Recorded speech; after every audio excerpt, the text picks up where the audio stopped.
Okay, ladies and gentlemen, there's some setups we recognize here. Commentators, let's hear what's on the field.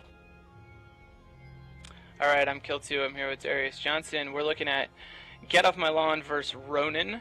For Get Off My Lawn in red, on the left, we have a Macarial, 2 Rooks, 2 Curses, 1 Scimitar, 1 Saber, 1 Thrasher, and 2 Carries. For the R0NIN, we have 2 Proteus, a Loki, 3 Purifiers, a Nemesis, a Guardian, a Cyclone, and a Daredevil. So once again, we're looking at a 4 stealth bomber team, which seems to be popular.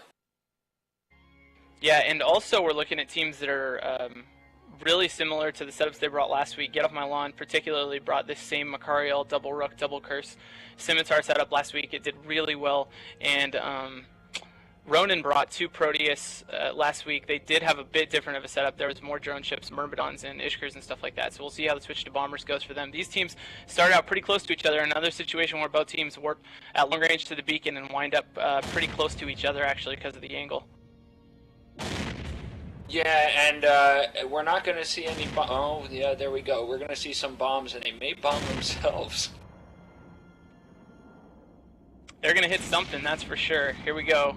Ooh, Rook. Oh, Rook out because of bombs. Ouch, that hurts. But they did maybe hit themselves a bit.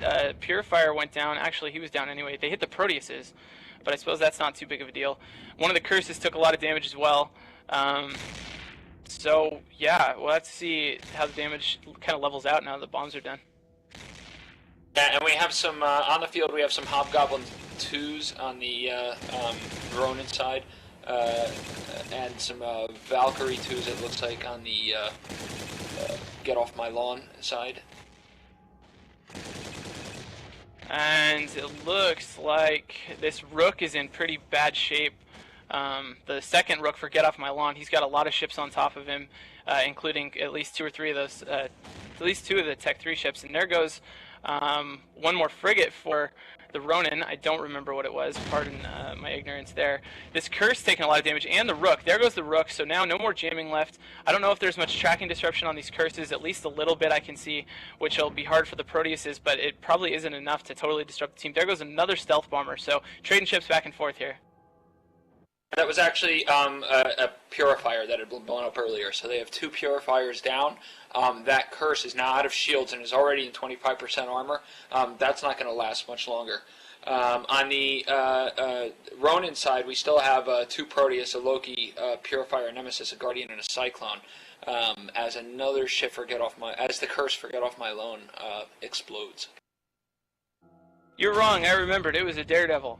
So anyway, now a lot of damage spread. There goes another Purifier. Only 1 bomber left for R0NIN, and it's going down fast as well. Still the logistics up for both teams. Most of the recons down for Get Off My Lawn. The Macarial starting to take some damage. Keep in mind that Macarial is shield tanked, unlike the ROL armor tanked ones we saw a little earlier. He's pulling the shields back, no problem, but the Scimitar starting to take a lot of damage. Last bomber went down there a second ago for the R0NIN, so now mostly big ships left on the field for the R0NIN. And Get Off My Lawn in pretty bad shape. They're starting to lose frigs as well.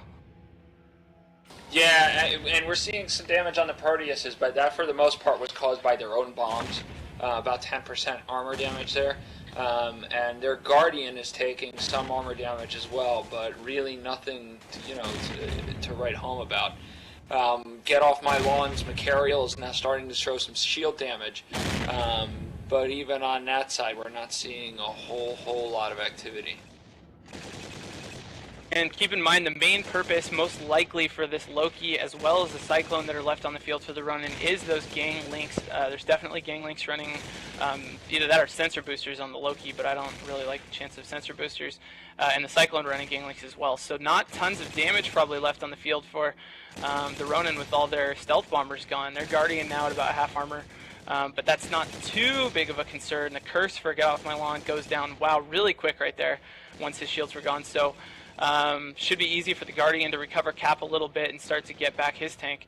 Not look good at all for Get Off My Lawn. Yeah, Get Off My Lawn also, as you were speaking, lost to Saber. That Guardian on Tormentum is down to about, it has about 25% armor damage. I'm going to go ahead and play Internet Psychic and say that that Guardian is going to survive. I'm sorry, on the R0NIN side.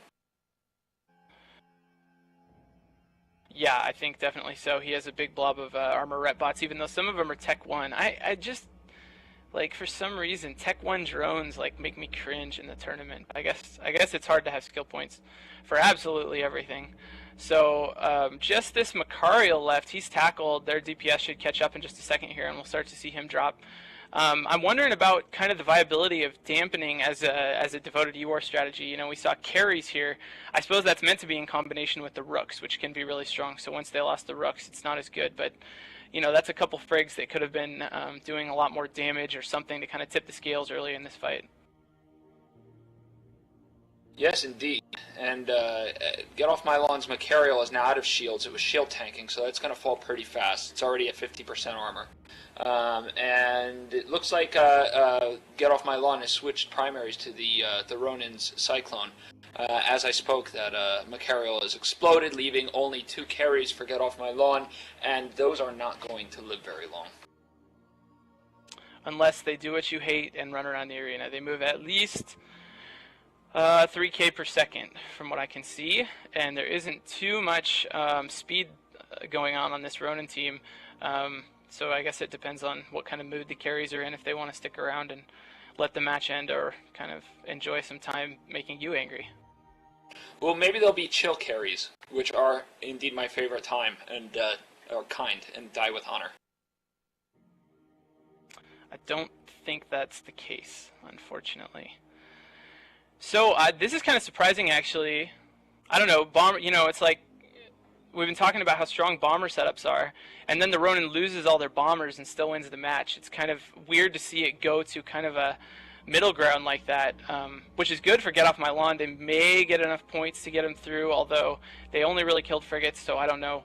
But it's rare. I mean, usually we see either the tanks hold strong and the bombers absolutely decimate the other team, or we saw it in the last match, the bomber team get totally rocked, you know, and lose everything. So it's kind of weird that they had enough damage left over in the form of the Proteuses and the battle, you know, the Loki and the Cyclone to kind of finish this match off, even though they lost what sort of is the main part of their concept in those bombers. Yeah, something else to know about the bombers, which is something we see a lot of as well, is that they not only got over the handicapping loss of those bombers, but they also bombed themselves and managed to come through okay. And as I say that, one of the carries is down, leaving 1 carries remaining on the field for Get Off My Lawn. Yeah, you're absolutely right. Bombing your own team, definitely not a good idea for the most part. If you got to do it, I guess a Proteus is a good ship to do it to, but most teams haven't bombed themselves, so I guess that's good. That's a good sign for the quality of PvPers in the tournament so far. This carries that was, you know, scooting around the arena as fast as he could has now come to a complete stop. So hopefully something comes out here and hits him once or twice before he speeds up again, but oh no, there he goes. No chill carries.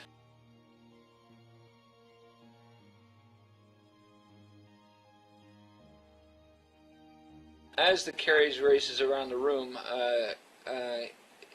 it might be... No, he's not. Yeah, he's just going to kind of circle around the arena. This is what we do when there's only 1 ship remaining. So, Darius, what do you think about bringing Tech 3 instead of, like, Slipners, like we've seen with bombers and other setups, like, you know, the 2 Proteus Loki thing here, instead of bringing some battle cruisers or some rooks? I don't know how I feel about the Tech 3 option. I like Tech 3, but I don't like it. I don't like watching it in the tournament. I think that the battle cruiser teams tend to be, at least for me personally, more exciting. Yeah. The Tech 3, especially the Proteuses, kind of are I guess mediocre. They're like sort of a lot of damage. They're kind of mobile. They have pretty good tanks. It's not as exaggerated as what you see out of like a Slipner setup or something that's kind of a little more focused. But they are kind of different, I guess, so that's fun.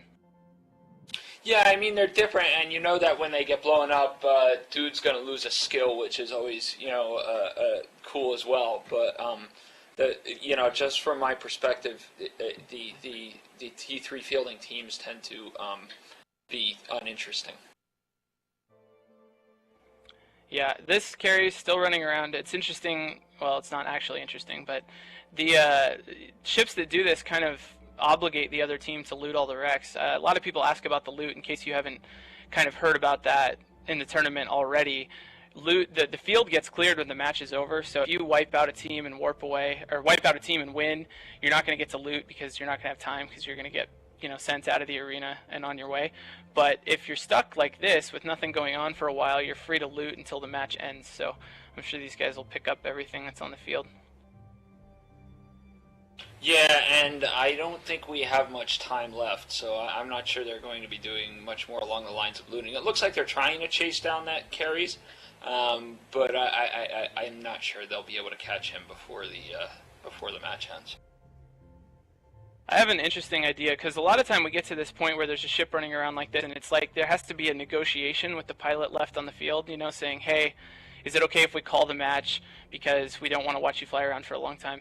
So I'm thinking maybe we should instate like a Eve TV expert, 10 million ISK per expert per self-destruct sequence in the tournament. So whenever it gets to this point, the ship left can self-destruct and they'll get 10 million from each expert. I'll have to check in with you guys and see how you feel about that. I'm completely on board with that. I think it's a wonderful idea. What I would like to add is that I think the money should come from your wallet. Well, it did say each expert, so I'm going to include you in that, be generous, and say you too can send 10 million as an expert to people who self-destruct, if that's all right. Yeah, you can say it. I just wouldn't, if I was any of them, be expecting to actually get any money from me. Okay, all right. Well, I guess I will contribute on Darius's behalf. And with that, the match is over, and they have negotiated that ceasefire, so we're going to send it back to Soundwave. Thank you very much, guys.